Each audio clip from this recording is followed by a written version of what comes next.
A Death by Accident, a Highland Oaks production.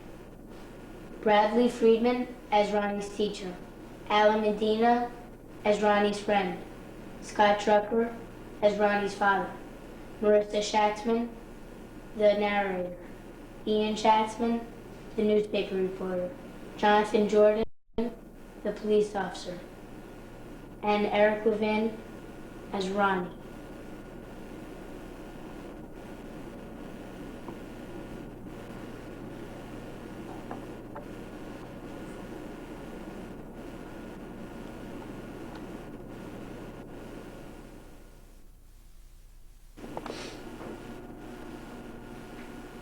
Written by Arnold Pakula.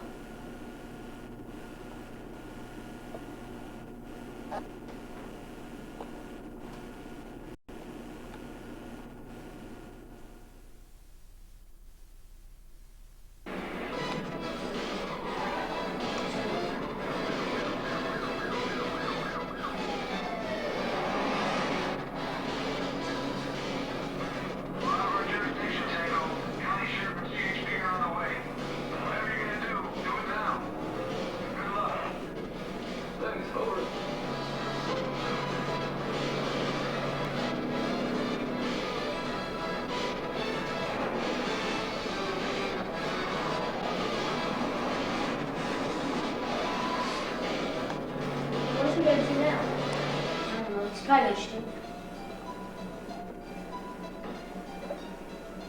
What's he doing? Uh-oh.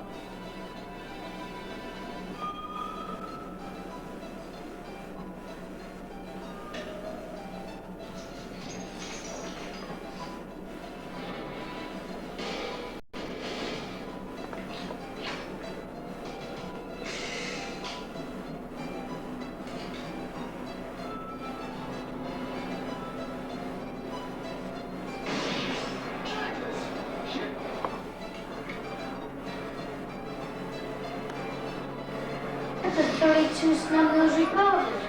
Oh, my dad has a gun just like that one. You want to see it? A real one? Yeah, it's in his box. Let me see it. You like it? Yeah, my dad told me it was. Pull the trigger. Go ahead. Glad you could drop in. Like jewelry. Fuck you.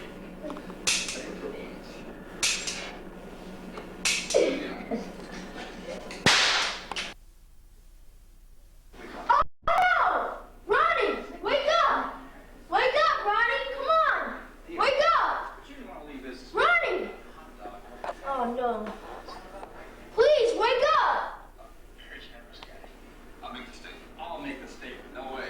Me? Why not? You'll screw it up. When's your birthday? What difference is it? When were you born? Why? Day and what? I'm gonna talk, right?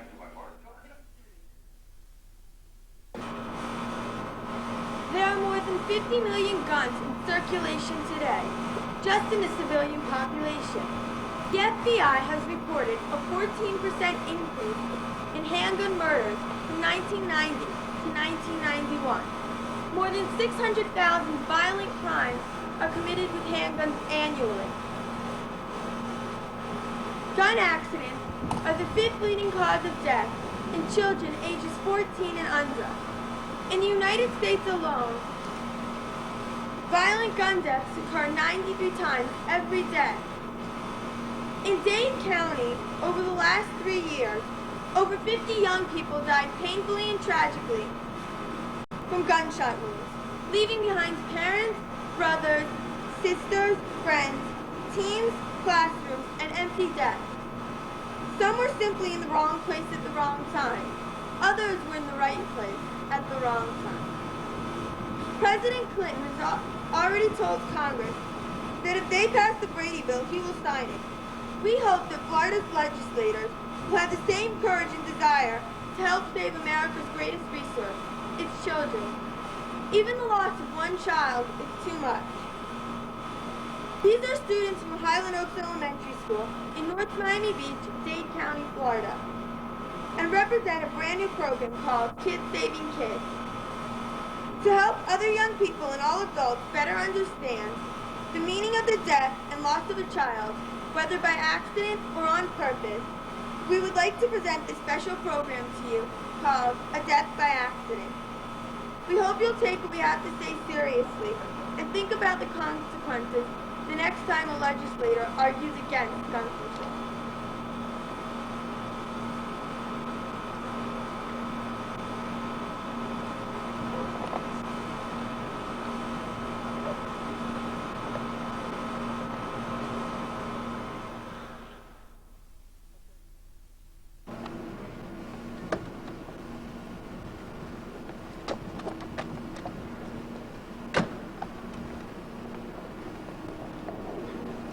I took the story over police radio. I didn't really need to go there to see all the gory details to write it. I must have written a dozen of them. They're all the same. The only thing that changes are the names. There wasn't much to write about this time. It seems like just about every other day I write another one.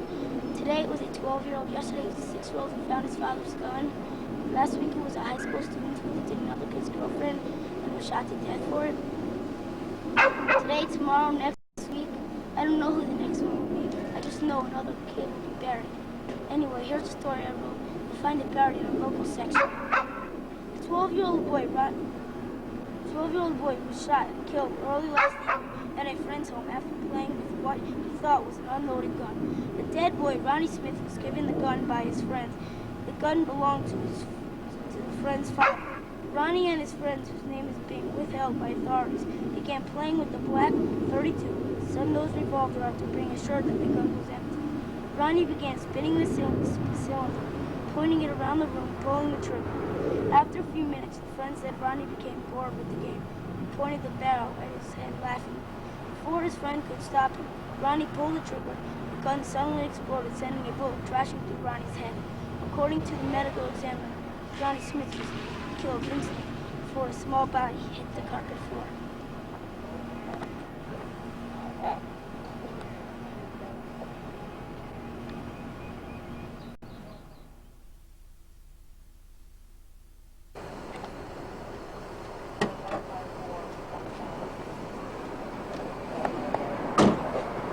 When I first got the call, the dispatcher just said there was a shooting.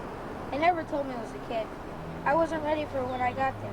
Not that I hadn't seen it before. There he was, lying on the floor, in a pool of his own blood, looking so small. I hoped he was still alive, but when I saw those blank, wide-open eyes, I knew he was dead. His friend told me the kid's name was Ronnie, about 12. I asked him what had happened, although I could just about tell what happened myself. Dead kid, hole in the head, gun in his hands. It's too simple. It's getting to be a habit, a bad habit. You know, sometimes I work as a school resource officer, and we have to talk to kids like you about things like this. I can bring in all kinds of news articles, talk about dead kids I've seen, and read off stacks of numbers, but it just won't matter. The kids in Ronnie's school are going to have a real hands-on experience like this. Wait until his friends hear about it. I know what's going to happen. The principal will make an announcement over the loudspeaker, although most of the kids will already know. They'll sit and listen in shock, not believing what they hear. The kids in his class will stare at his empty desk, afraid to touch it. Maybe there'll be a paper sticking out of it, or a book on the floor that he left there yesterday. Maybe sometime during the day, the teacher will call his name and forget, and there will be silence now. Maybe the kids in his class will want to talk about it. Maybe they won't. Maybe they won't need to. Then, if a new kid comes in and doesn't know and sits on his desk, there will be a problem. When they finally get around to cleaning out his desk, they won't know what to do with the junk these kids usually keep in it. There may be even something in it that another kid loaned to him the other day. But it's now too embarrassing to ask for it back. So it'll probably be packed in a box, given away to Ronnie's folks. Now, I've got to do the worst part of this job. I've got to help. Now, I've got to do the worst part of this job. First, I've got to break the news to Ronnie's folks. Bring them over here. I've also got to help his friend tell his parents what happened. These guys, we keep telling you kids just to leave them alone, and you don't listen.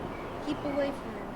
Smart kids suddenly become stupid kids because they want to hold a piece of cold steel in their hands because they think it makes them look like some big movie star.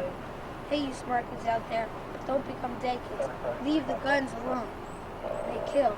And they don't care what color you are, what age you are, who your folks are, or what your dreams are. They kill you fast.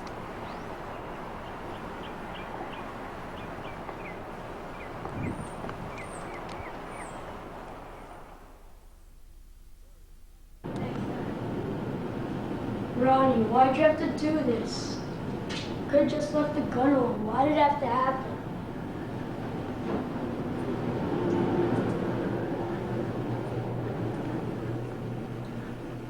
So this is Ronnie's room? Yes.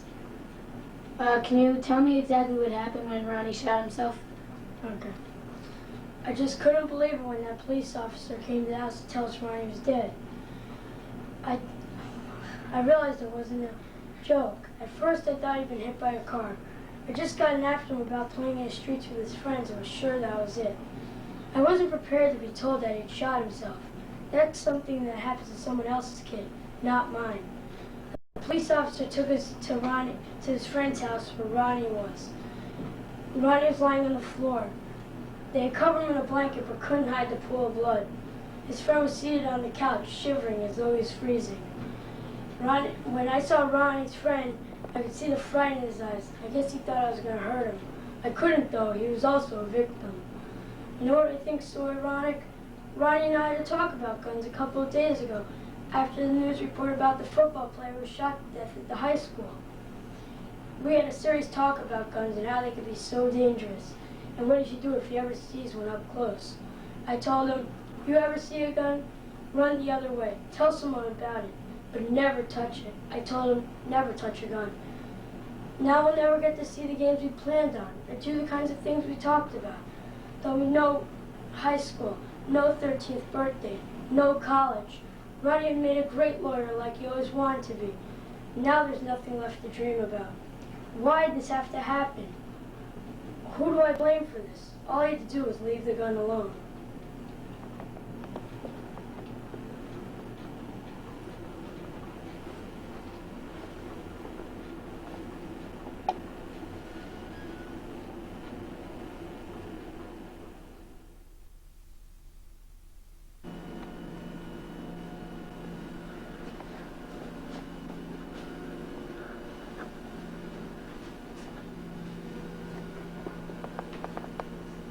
How was Ronnie like? Well, the last thing I said to Ronnie yesterday, before he left home from school, was how angry I was with him. He had done something on the way to the cafeteria. I forgot what it was now, but it upset me. It hurts to know that our last conversation together was me being angry at Ronnie. Now it's too late. I can never take it back. It's locked in forever. Ronnie really was a good boy, a good student. It was just that he was too much of a boy. Sometimes he didn't know when to stop and think about his actions. Like the time he got into a shoving match with another student. It got to the point where Ronnie pushed the other boy so hard, he landed into another student, hurting her. Ronnie laughed, but it really wasn't funny. And then I remember the time I suddenly became ill in class and had to leave quickly. It was Ronnie who got the class under control until the substitute came. And Ronnie never forgot my birthday, even though I never told anyone. He made me a beautiful card, and we kept it a secret. I also remember the time he stopped the class bully from picking on my best friend, the one whose gun Ronnie used. Ronnie came away with a split lip, but he made his point, and no one ever picked on his friend again. Ronnie was like that, the kind of student every teacher would not stop talking about. When he smiled, he could cure the world of anything. He loved running errands and doing me favors. Then the next minute, he'd drive me crazy. I always wondered where Ronnie would end up after he left my class. How far would he have gone? I just never thought it would end here like this. What a waste. What a waste. How much poorer we will be because of what he did to himself. Only 12. It's just not fair.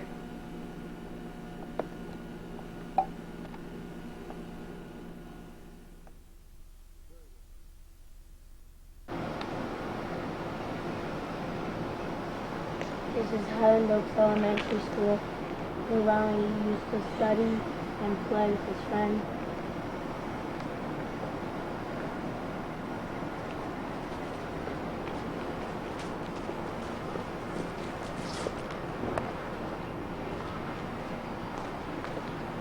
Ronnie always used to take this back way when he came to school and left.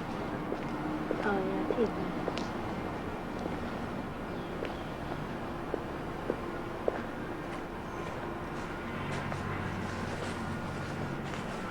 This is the office where the principal and vice principal work.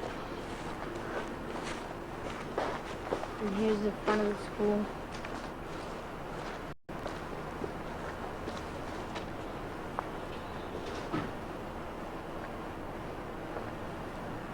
Ronnie used to love Highland Oaks Elementary.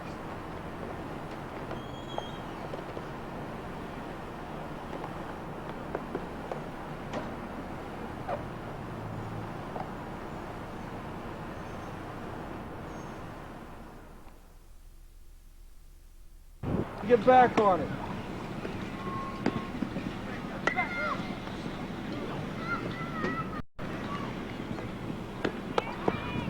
Hey you, come here.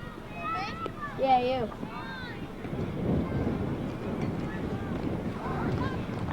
Were you Ronnie's best friend? Yes, I was. Can you tell me what happened on the day that Ronnie came over your house? Okay. I'd rather not tell you my name. It's not a big deal. Good The court try. said I Good wasn't try, guilty. Sean. But they held my dad at fault because it was his gun, his bullets, and he kept it where I could get it.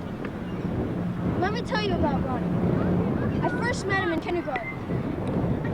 He was the kind of friend that liked to share, even in kindergarten, where everyone wants everything to be theirs. I remember the first thing he shared with me was a toy he was playing with. I was the new kid in class, and the others hadn't gotten around to liking me yet, and they were locking me out of all of the games. I remember I was sitting alone in the corner, Gotta make about good to throws. cry like a baby, Gotta make good throws, guys. when Ronnie walked over, squatted down in front of me, and asked if I wanted to play with him. Good From throw. then on, we were the best of friends. We visited together, went to camp together, played football together, even argued over stupid things. Listen out. Anyway, Listen out. on the Gotta day catch Ronnie died, he came over to my house to watch some TV. My dad has just gotten himself this real neat gun, like the cops have on TV. I knew he warned me not to play with it, Come on. that he got it for Come on, protection come around in on the it. house. Just as you start But, to get you know, in on it, all I slow wanted down, to do sit was down on one knee, show catch it to Ronnie. Let him You hold got a it. problem, you can go Maybe home pull right the trigger now. a couple of times. My dad told me he kept it empty, and the bullets were somewhere else. I should have looked for myself, made sure it really was empty. After Ronnie pulled the trigger a couple of times, I could tell he wanted to do something else with the gun. I didn't really care because I knew it was empty.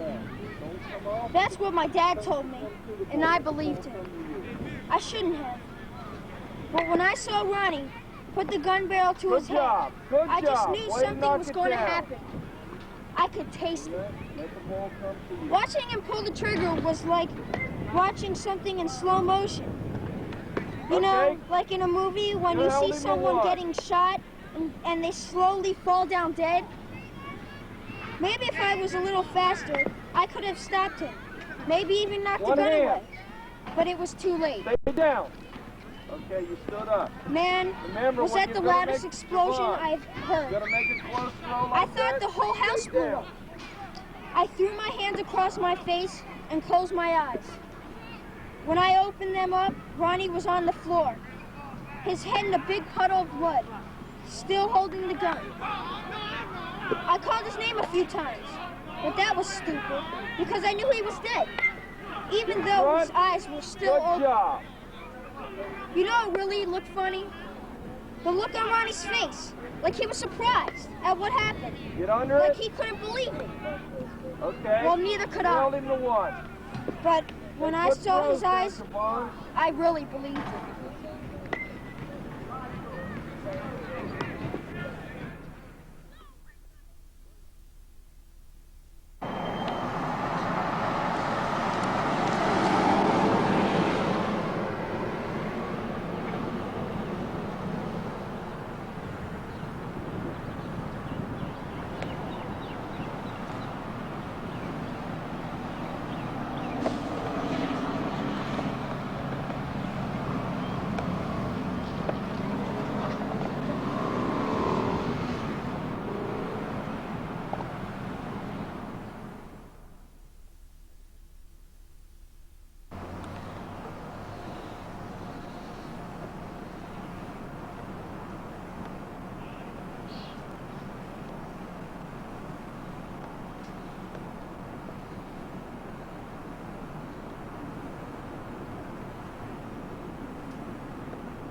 I really liked having it in my hand, pulling the trigger. I knew it was empty. My friend told me it was. He wouldn't lie to me or want me to do something that was dangerous. That's why I pulled the trigger so many times. He told me it was empty, and I believed him. When I put the barrel to my head, I thought he dropped his jaw to the ground. He really looked scared, and I wanted to laugh. I didn't intend to pull the trigger, just kind of went off by itself.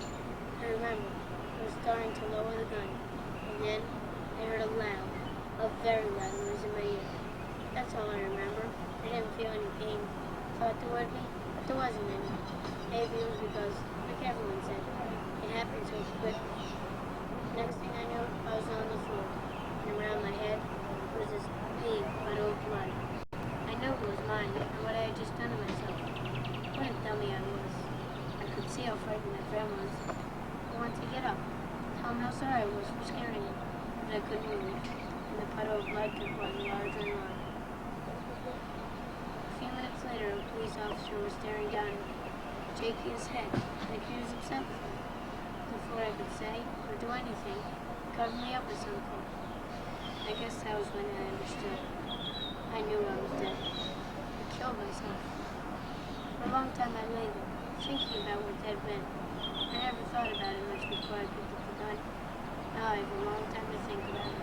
An eternity of time. It means I'll never get to see my parents again, my brother and sister. I guess I really did love them. I only wish now I had a chance to tell them how I really felt. It means everything is all over for me. School dances I would have gone to, football and baseball games I would have watched and played.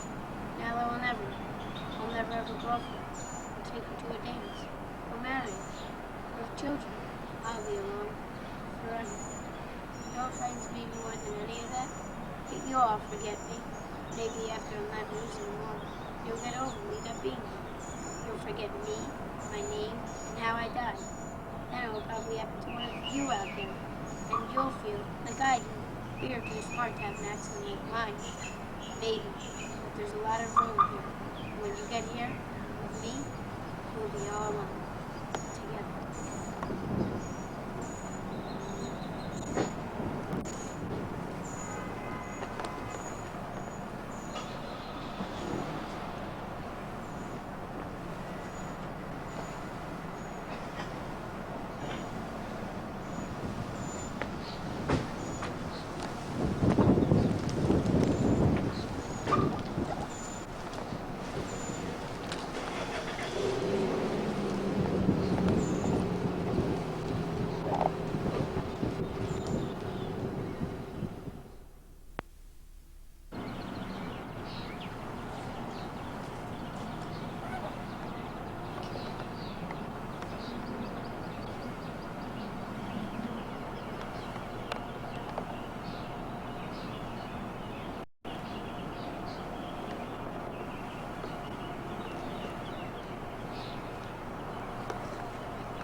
The End by Arnold Pakula.